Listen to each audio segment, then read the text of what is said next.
Angibingelele twin, angibingelele kuwona wonke umuntu osilalele njengamanje ngibingelele la sifinyelela khona. Ngibingelele futhi nesihlala nabo ku-social media. Ngithi ngaye konke kuyenzeka. Ulwesine namhlanje, ulwesine lomkhuleko, ulwesine la esihlangana khona singabazalwane, la sihlangana khona singabantwana bakaNkulunkulu sizama ukuthi konke okungahambanga kahle ngayizolo mhlambe sizame thina ukwenza kuhambe kahle ngendlela esokhuluma ngayo nangendlela esobonisana ngayo nangendlela izinto ekufanele zenzeke ngayo. Mangithi ngaye konke kuyenzeka, baningi abanye seke bashare testimony yokuthi ngempela ngomoya weqiniso wokuthula nowothando nowoxolo nongcwele nohlanzekile ohlambulukile izinto ziyenzeka.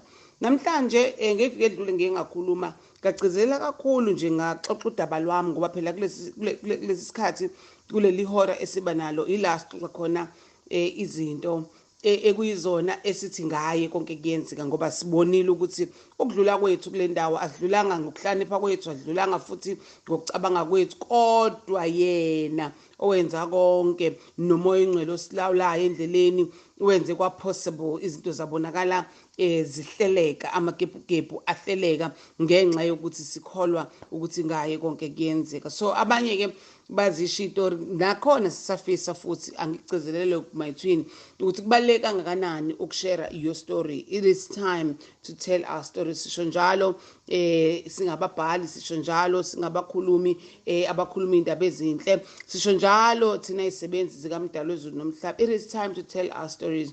Masisho njalo sizama ukuvezela wena ukuthi udaba lwakho nako konke okwenzeka kuwena kwangazili ukuzokubulala, kodwa kwakuwukuthi for thina esifikayo mhlawumbe esisabasha noma generation yamanje ukwazi wena ukuyitshela ukuthi le ndlela iyahamba, le ndlela ayihambi, lana uzogalakadela uma uhamba kanjena, lana kuzokwenzeka ukuthi. So zonke izinto kunesizathu mazenzeke empilweni. Ngifisa ke kule nyanga kaFebruary sesakhuluma kakhulu ngeviki elidlule ngizama ukuchaza nami another version yayo indaba yokuthi uFebruary abantu abaningi bawuthatha njengenyanga yothando, abanye bawuthatha njengenyanga engathi inkulu kuleso sizwe kwenzeka khona lokho kwenzeka namhlanje. Kunestory esithi kwakhona indoda yafela uthando okanye bani uValentine, there's somebody who is Valentine but there's a love story in it. And then ngaveza another version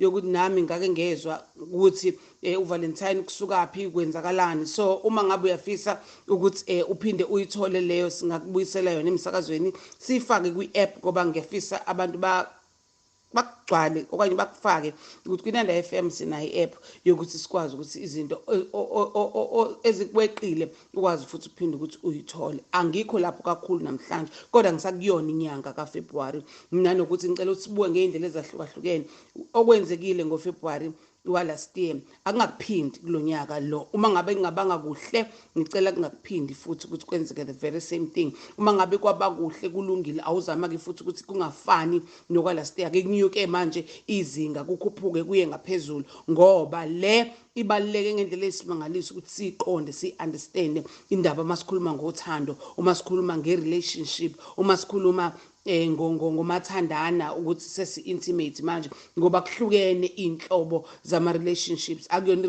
multi-relationship akuchazi ukuthi ngoba nakusekuthiwa umuntu usumathandana wakhe wokushada. Cha, i-relationship ubudlelwane, ngaba ubudlelwane phakathi kwamama nawe uyindodakazi noma uyindodana, kungaba ubudlelwane phakathi kwama-siblings, kungaba ubudlelwane phakathi kwabantu abayijolanelayo, kungaba ubudlelwane phakathi kwabantu abasenkonzweni nawe, yabo. So lobo budlelwane ubudlelwane siyadlelana, yibona lobu esithi fanele sivule izingqondo uma kuFebruary sibucabange ngendlela yokuthi akuyona into esizoyifanisa nayo yonke into.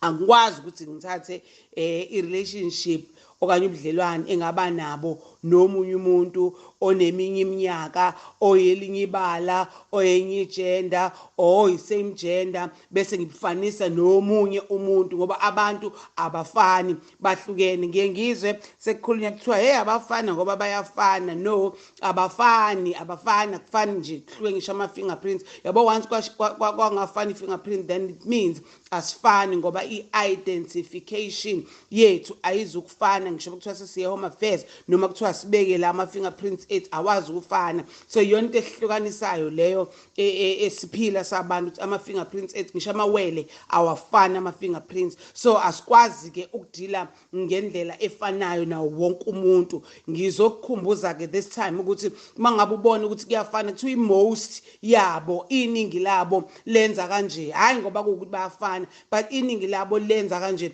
Futhi nakhona uthola ukuthi lezi zinto esikhala ngazo zicommon, hhayi ngoba kuwukuthi bazenza ngendlela efanayo. So lapho asikwazi ukuhamba-ke bese sikhuluma ukuthi igender ethizeni eyenza ukuthi cha, umuntu nje mewumuntu udaliwe naye ngendlela yakhe, waba exposed ey'ndaweni ezahlukahlukene, waba ehlukene neyakho indawo, wena awukhulanga naye. Ingakho siye sikhulume sithi hhayi sizalwa nabanye, sikhule nabanye futhi sofa nabanye. So leyo nto fanele hlezi njalo si-understand even in our relationships. Noma ngabe kuthiwa i-relationship yakho noma wakho, ikhumbule leyo nto ukuthi awukhulanga noma wakho, uyena owenze wakhona kulo mhlaba. So kusho ukuthi ubudlelwane benu buzohluka, indlela enitreat-ana ngayo izohluka. Noma ngabe sekunjani anikhulanga ngesikhathi esifanayo, futhi akufanele nananizokuthi uzungalaleli ngenxa yokuthi wena awukhulanga, kodwa ngoba yena wakuthwala u9 months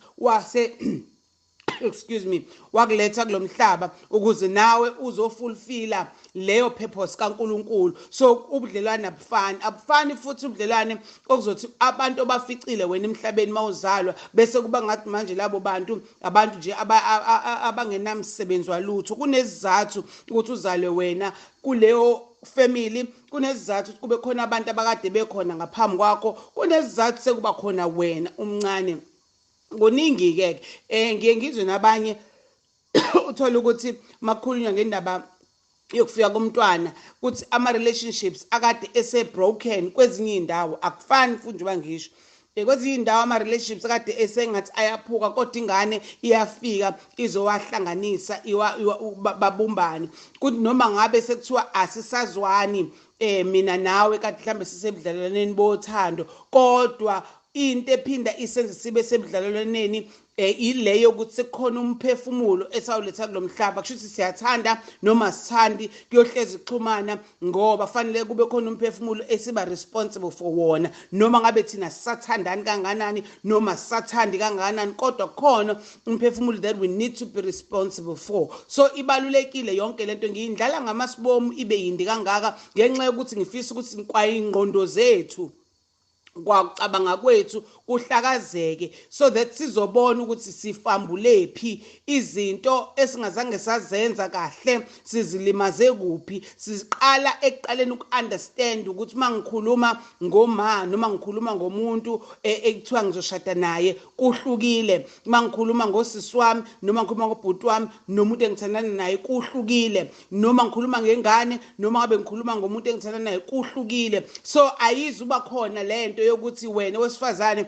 uma uzongena kule family yakasibongo sakho ongena kuyona bese wena ufika uzofuna ukuthi kwenziwe ngendlela wena ofuna ngayo, kodwa you can only suggest uma ngabe kuukuthi abayizwa kahle lento wena ofika naye ekhaya kulungile, but musukuphoqa kuze kube uthi awubafuni kuze kubreakeke uthando. Ingoba lento ofika nayo abakazi babe exposed to, ayikazi basebenzela, abakazi bayibone. So wena ncenga inhliziyo yokuthi leyo nto ize yenzeke ngenxa yondlela ozoyenza ngayo, uyenze nangothando. Awukwazi ukufika futhi uhlukanisa abantu kade bezwana bona bese ufuna wena kube wena kuphela ozonakekeleka. So whatever situation ngithi ngaye konke kuyenzeka, kumanje kukhalwa kakhulu ngokuthi oh mother in law benza ukuthi nokuthi hey hayi angiphathi ke osqueezer nobani bani ibona nje abahluphayo. So wonke umuntu uyacomplaina complaina ngosibani bani complaina ngosibani bani. Now ngifisa ke ukuthi noma sesicomplain esesenze njalo ake sibuyele back to ourselves, let's do the introspection, ake singeneni ngaphakathi kithini enhlizweni ukuze before size sithi usibani bani uyahlupha yile ngihlezi ngishumayela ngithi ngaye konke kuyenzeka. Yabona lokho uthi wena ku-impossible ku-possible nomdali wezulu nomhlaba uma uzomfaka nomoya ingcwele uzokulawula endleleni, ngoba fanele uqale phansi uthi konje ngempela yini mina engiyifunayo konje ngalesikhathi ngiqala-ke ngize ngizongena kule family noma ngiqala ngithi ngiyathandana nalo wesibongo esingafani nesami okanye nginanga uma wami nobaba wami bayibonge engafani bahlangana. So what was the reason nje yayo yonke lento iqala lapho-ke i-reasoning power ukuthi okay asihlukaniseke manje sibeke eceleni sibeke lo wasekhaya sibeke lo ingane yami sibeke lo okuwukuthi ngiyathandana naye. So yini le eyenza ukuthi kuhlezi kungazwanwa uqala wena uzibuze wena leyo nto yini le banga ukuthi ene kungabi khona a good relationship or communication nje for that matter. Yini le enze ikhona yini communication kube ziyasuka ngoba yabona uma ingekho communication nawe ama expectations akho ngawa communicate it's very difficult to understand we ukuthi kahle kahle inkinga yakho noma uphatheke kabi. If you do not communicate that ave kunzima ukuthi wenza impilo nje yakho ibe nzima. So ngiyafisa ukuthi sithi sithathe break manje konke lenhlakanhlaka esengiyibekile ngifuna ukusibuye bese siyayiqoqa siyibuyisele kuleya namhlanje yokuthi kahle kahle as siku February sikhuluma ngendlela ngento yothando ake siqale ke sizibheke thina ukuthi lolu thando esili expect kwabanye lolu thando esililanda esilifuna ngaphandle thina sinalo yini Nkosi yami luyavela yini ngakuthina noma silindele ukuthi sithandwe kodwa thina sithandi.